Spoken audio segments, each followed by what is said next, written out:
Hello everyone, welcome back to my YouTube channel. और आज हम पॉलिटी करंट अफेयर्स देख रहे हैं विजन आईएएस जुलाई 2024 मंथली मैगजीन के। और ये हमारे पॉलिटी का पार्ट 4 है और आज हम इसको पूरा कंप्लीट कर लेंगे पॉलिटी के सेक्शन को। और अगर अभी तक आपने बाकी के वीडियोस नहीं देखे हैं, first second and third part, तो प्लीज़ उसको जाके देखें। और हमने पॉलिटी के करंट अफेयर्स को शॉर्ट्स के फॉर्म में भी अपलोड कर रखा है, तो प्लीज़ आप 1 मिनट में वहाँ से भी आप अपना करंट अफेयर की जर्नी 2025 प्रीलिम्स एंड मेंस के लिए कंप्लीट कर सकते हैं। ठीक है, और वीडियोस अच्छी लगें तो प्लीज़ लाइक करें, शेयर करें और सब्सक्राइब करें। और वीडियोस को आखिरी तक देखें, ये आपकी नॉलेज को बहुत एनहांस करेंगी। और नोट्स तो फिर आपको बनाते चलना ही है। तो देखते हैं ये न्यूज़ में क्यों है, ये तो बाद में देखेंगे। पहले हम सिमिलैरिटीज़ को देख लेते हैं कि इंडिया और फ्रांस की कॉन्स्टिट्यूशन में क्या क्या सिमिलैरिटीज़ हैं।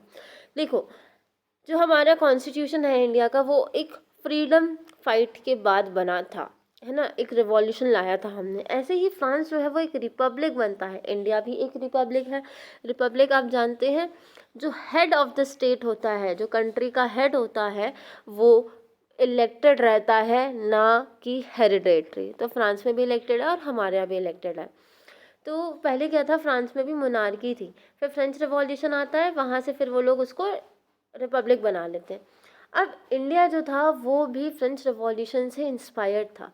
ये कैसे कह सकते हैं कि जो टीपू सुल्तान थे मैसूर के, लेट 18th सेंचुरी में उन्होंने एक ट्री ऑफ लिबर्टी उन्होंने प्लांट किया था उनकी कैपिटल सिटी सेरिंगपत्तनम में।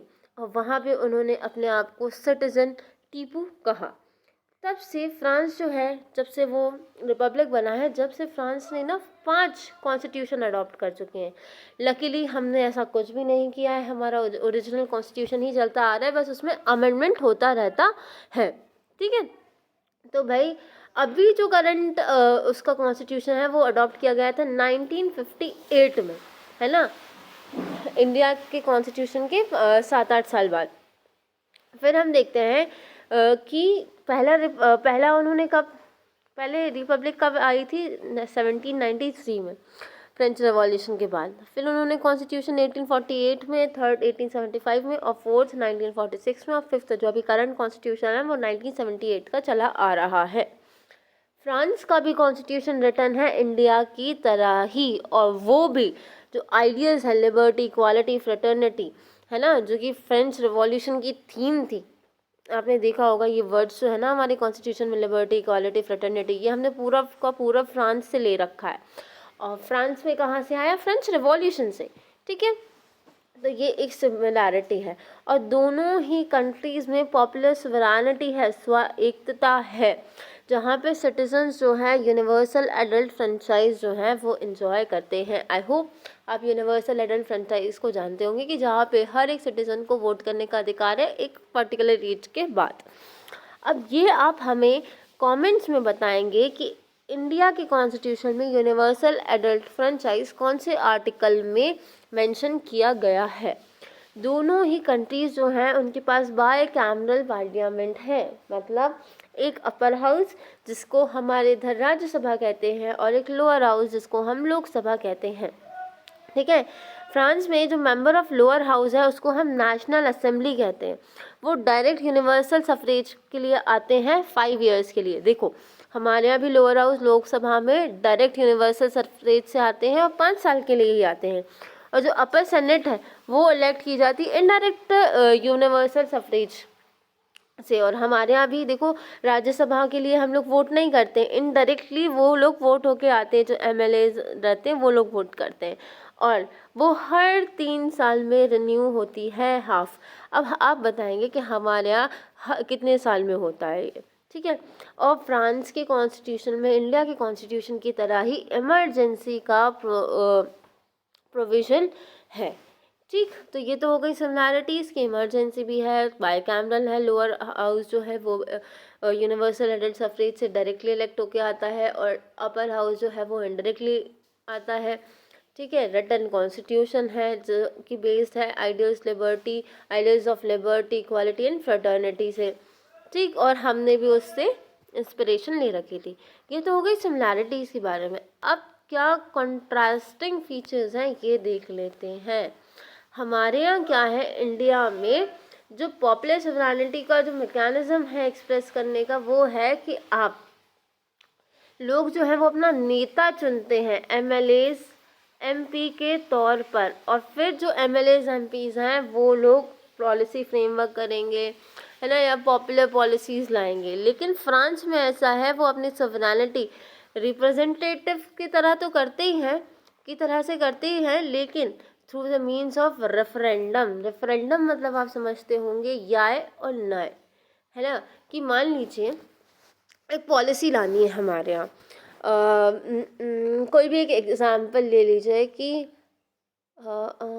मिठाइयाँ बैन करनी है, ठीक है, एक पॉलिसी आ रही है कि मिठाइयाँ बैन करनी है। तो हमारे यहाँ क्या होगा, यहाँ पे एमपीज़ जो हैं वो लोग ऐसी पॉलिसी लाते हैं और वो लोग लॉ ला देते हैं, हमारा उसमें कोई से नहीं होता है, और फिर सुप्रीम कोर्ट इसको एक बार रिव्यू कर लेती है। लेकिन फ्रांस में क्या होगा, उसको ऐसे बोलेंगे, पब्लिक से पूछेंगे कि लाना है तो हाँ बता दो, नहीं लाना है तो ना बता दो। तो जो भी हाँ वाले अगर ज़्यादा होंगे तो वो आ जाएगी, और ना वाले अगर ज़्यादा होंगे तो वो नहीं आएगी। समझे रेफरेंडम मतलब क्या होता है। फिर क्या है, प्रेसिडेंट जो है वो हेड है। हमारे यहाँ प्रेसिडेंट को इनडायरेक्टली इलेक्ट किया जाता है 5 साल के लिए, है ना, राष्ट्रपति को, और कोई भी लिमिट नहीं है नंबर ऑफ टर्म्स के लिए। एक जो प्रेसिडेंट हैं, मान ली अभी द्रौपदी मुर्मू जी हैं, वो अगले साल भी इलेक्ट हो सकती हैं, उसके अगले साल भी इलेक्ट हो सकती हैं, और जब तक मतलब वो 5 से 10 बार जो है वो टर्म पूरा कर सकती हैं। लेकिन लेकिन लेकिन फ्रांस में ऐसा नहीं है, क्योंकि वो 5 साल के लिए इलेक्ट तो होते हैं, वो डायरेक्ट यूनिवर्सल सफरेज से होते हैं, हमारा इनडायरेक्ट होते हैं। हम लोग एमएलएज एमपीज को वोट देते हैं, वो लोग डिसाइड करते हैं कि प्रेसिडेंट कौन होने वाला है। और यहाँ पे एक और प्रोविज़न है कि कोई भी मेंबर 2 कंटिन्यूस टर्म्स के लिए प्रेसिडेंट नहीं बन सकता है।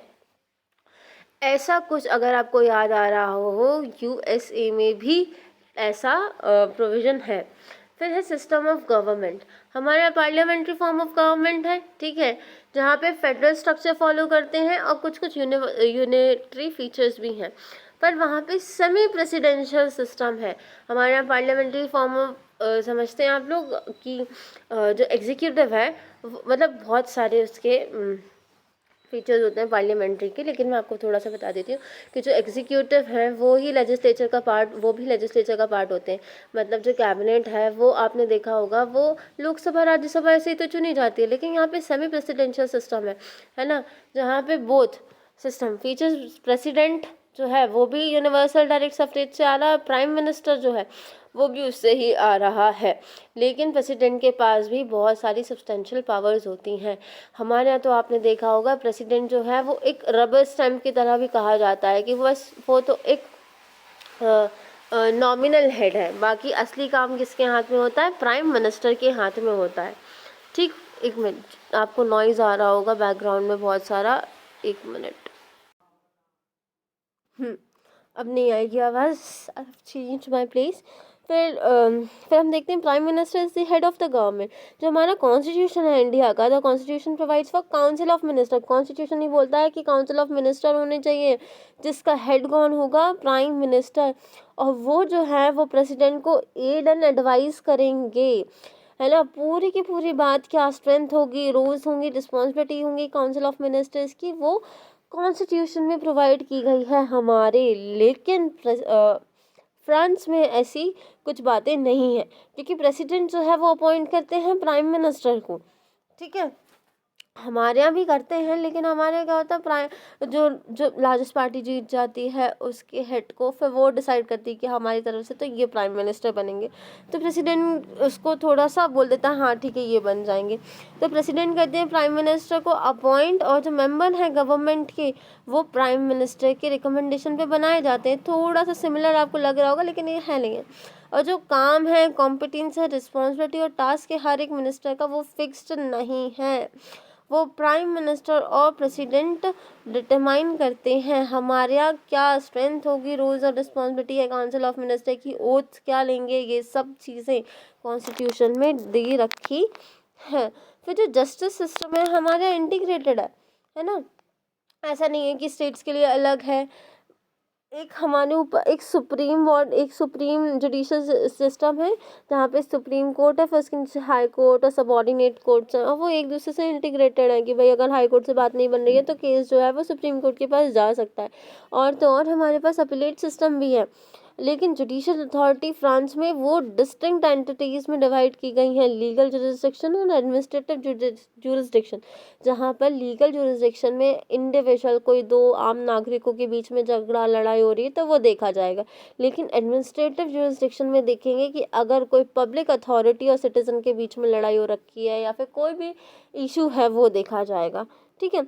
और सिविल सोसाइटी के इन्वॉल्वमेंट को लेके हमारा कोई भी प्रोविज़न नहीं है। लेकिन यहाँ पे फ्रांस की कॉन्स्टिट्यूशन में इकोनॉमिक, सोशल और एनवायरनमेंट काउंसिल के बारे में प्रोविज़न दे रखा है, जहाँ पे इन्होंने कहा है कि एक कंसल्टेटिव असेंबली होगी जिसका प्राइमरी पर्पस होगा कि सिविल सोसाइटी को इन्वॉल्व करना, है ना, गवर्नमेंट की इकोनॉमिक, सोशल और एनवायरमेंटल पॉलिसीज़ में, है ना, आम लोगों को इन्वॉल्व करना। तो ये तो हो गया हमारी कंट्रास्टिंग फीचर्स, और सिमिलर फीचर्स भी हमने देख लेते हैं। अब हम थोड़ा सा डू यू ने देख लेते हैं। वैसे ये इतना काम का नहीं है, लेकिन अगर आप अपने मीन्स में इसके बारे में, अगर आप पर्टिकुलरली फ्रांस के बारे में ही आ गया तो आप लिख सकते हो, और नहीं तो अगर प्रीलिम्स में इसमें से फैक्ट उठा के पूछ दिया तो देख लेते हैं कि जो फ्रांस है वो अपना नेशनल डे जो है वो 14 जुलाई को सेलिब्रेट करता है बेस्टिले डे के नाम पे। क्यों करता है 14 जुलाई को? क्योंकि 14 जुलाई 1789 में जो पेरिस के लोग थे, उन्होंने, अगर आपने क्लास 9th की एनसीईआरटी पढ़ी है तो ये पूरा का पूरा वहीं से दिया है, क्लास 9th की एनसीईआरटी से, कि उन्होंने जो प्रिजन था, जो जेल था बेस्टिले का, उसको तोड़ दिया था और अपने लोगों को वहाँ से फ्री करके वहाँ से फ्रेंच रिवॉल्यूशन की शुरुआत की थी। और वो जो है, it is also the anniversary of पीटे ला फेडरेशन। ठीक है, एक इवेंट हुआ था 1790s में, जो कि फ्रांस के लोगों ने मनाए थे फ्रेंच यूनिटी के लिए। तो उसके लिए भी 14 जुलाई में वो लोग एनिवर्सरी मनाते हैं पीटे ला फेडरेशन की। ठीक, तब हम देख लेते हैं कि ये न्यूज़ में क्यों था। वैसे इतनी कोई इम्पोर्टेंट तो नहीं है, लेकिन अगर आप मीन्स का आंसर लिख रहे हैं और अगर आपको इंट्रोडक्शन यहाँ से शुरू करना है तो आप लिख सकते हैं कि फ्रेंच प्रेसिडेंट जो है, उन्होंने प्राइम मिनिस्टर का रेजिग्नेशन फॉर्मली एक्सेप्ट कर लिया है और उनको बोला है कि अभी आप केयर टेकर गवर्नमेंट चलाइए जब तक नई गवर्नमेंट नहीं आ जाती है। तो ये तो हो गया हमारे किसके बारे में, फ्रांस और इंडिया के बारे में। अब हम देख लेते हैं थोड़ी सी और छोटी सी न्यूज़ है कि भाई इलेक्शन ऑफ प्राइम मिनिस्टर चल रहे हैं नेपाल में। जो श्री के पी शर्मा ओली हैं, उन्होंने नेपाल के प्राइम मिनिस्टर की पोस्ट होल्ड कर दी है 4th टाइम, और नई कोalition गवर्नमेंट चला रहे हैं। ठीक। अब नेपाल जो थी वो भी एक मोनार्की थी, ठीक, फ्रांस की तरह, लेकिन 2008 में उसका एंड हो गया और नेपाल ने तब से लेके 14 गवर्नमेंट्स देख रखी है और वहाँ पे बहुत इंस्टेबिलिटी भी रहती है। ठीक है। नेपाल का 2015 में कॉन्स्टिट्यूशन एस्टैब्लिश किया था एक फेडरल डेमोक्रेटिक रिपब्लिक की तरह। लेकिन हमारे यहाँ तो कौन सी फेडरल रिपब्लिक है इंडिया में? तो अगर,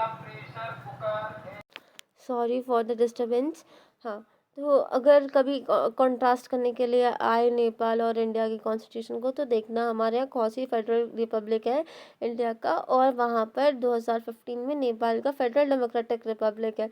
लेकिन जो कॉन्स्टिट्यूशन है दोनों के, उनमें बहुत सारी सिमिलर फीचर्स हैं। हम देख लेते हैं कि नेपाल जो है वो भी एक सेक्युलर स्टेट है। ठीक है। और फंडामेंटल राइट्स भी वहाँ पे कॉम्प्रिहेंसिवली दिए हैं, वहाँ पे भी सोशो इकोनॉमिक राइट्स दिए गए हैं सिटीजन्स को। जैसे इंडिया के पास बाईकैमरल पार्लियामेंट है, नेपाल के पास भी है। हेड ऑफ द गवर्नमेंट क्या होता है? जो प्रेसिडेंट है वो एक सेरेमोनियल हेड है, जैसे हमारे यहाँ होते हैं, और प्राइम मिनिस्टर जो है वो हेड ऑफ द गवर्नमेंट होते हैं। अफर्मेटिव एक्शंस, है ना, इंक्लूड्स प्रोविजन, जैसे हमारे अफर्मेटिव एक्शन के नाम पर क्या दिया हुआ है, हमारा रिजर्वेशन दे रखा है। उधर भी उन्होंने मार्जिनाइज ग्रुप को जो है उनके लिए ऐसे अफर्मेटिव एक्शन ले रखे हैं। और बाकी के फीचर्स जैसे कि हमारे हर एक एडल्ट को राइट टू वोट है, मल्टी पार्टी पॉलिटिकल सिस्टम भी वहाँ पर है, constitutional supremacy, independent judiciary, supreme court जो है वो अल्टीमेट इंटरप्रेटर है कॉन्स्टिट्यूशन का। ये सारी की सारी बातें जो कि इंडियन कॉन्स्टिट्यूशन की हैं वो नेपाल की कॉन्स्टिट्यूशन में भी दे रखी हैं। अभी हमने ऊपर फ्रांस को डिस्कस किया था, तो आप बताइए क्या फ्रांस का कॉन्स्टिट्यूशन सेक्युलरिज्म प्रमोट करता है या नहीं करता, वहाँ का सेक्युलर सिस्टम कैसा है, ये आप हमें बताएंगे कमेंट सेक्शन में।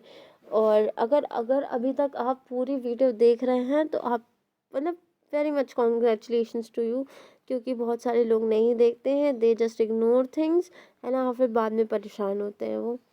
कोई बात नहीं, अपनी अपनी मर्ज़ी है कि आप किस चीज़ को प्रायोरिटी दे रहे हैं। आप लोग रील्स को प्रायोरिटी दे रहे हैं या एजुकेशनल वीडियोस को प्रायोरिटी दे रहे हैं, if you are preparing for UPSC specially 2025। अब भाई इतनी सारी चीज़ें हैं नेपाल में, हमारे कॉन्स्टिट्यूशन जैसी, लेकिन वहाँ पे पॉलिटिकल इंस्टेबिलिटी क्यों बनी रहती है नेपाल में? क्यों? रीज़न्स इसलिए ये है कि मल्टी पार्टी सिस्टम है। बहुत सारी पार्टीज़ जो हैं वो अलग अलग एथनिक, रीजनल, आइडियोलॉजिकल इंटरेस्ट को रिप्रेजेंट करती हैं, और फिर ना इसके कारण क्या होता है, एक सिंगल पार्टी को बहुत मुश्किल पड़ जाती है मेजॉरिटी सिक्योर करने में। फिर इससे क्या होता है, एक कच्ची पक्की सी कोलिशन बन जाती है, और जब तक चलती है गवर्नमेंट, जब तक चलती है, और थोड़ी सी नहीं बनती है तो गवर्नमेंट टूट जाती है। फिर बहुत सेकंड बात है, मिक्स्ड इलेक्टोरल सिस्टम भी है इंडिया की तरह, जहाँ पे हम लोग FPTP first pass the post system, I hope आप FPPS सिस्टम को समझते होंगे, है ना। क्या होता है, चलिए मैं आपको बता देती हूँ कि FPTP में क्या होता है। जैसे कि मान लो एक A कैंडिडेट है, एक B कैंडिडेट है, एक C कैंडिडेट है, और 100 वोट्स हैं, तो जनरली विनर कौन माना जाएगा, जिसके पास 51 वोट्स होंगे। लेकिन FPTP में क्या होता है कि मान लो इसके पास 10 है, 10 नहीं करते, इसके पास 30 कर देते हैं, इसके पास 20 है, और इसके पास 40 कर देते हैं, इसके पास 40 है और इसके पास 30 है। तो इसमें से हम देखें तो विनर तो कोई भी नहीं है, लेकिन इन तीनों में से सबसे ज़्यादा वोट्स किसके पास है, बी वाले के पास है, 40 हैं। दो उसने 51 क्रॉस नहीं करा है, 50 क्रॉस नहीं करा है, लेकिन तब भी बी को विनर माना जाएगा FPPS सिस्टम में। ठीक है, तो ये हमारा इंडिया में फॉलो किया जाता है। लेकिन वहाँ पे नेपाल में क्या होता है, प्रोपोर्शनल रिप्रेजेंटेशन चलता है।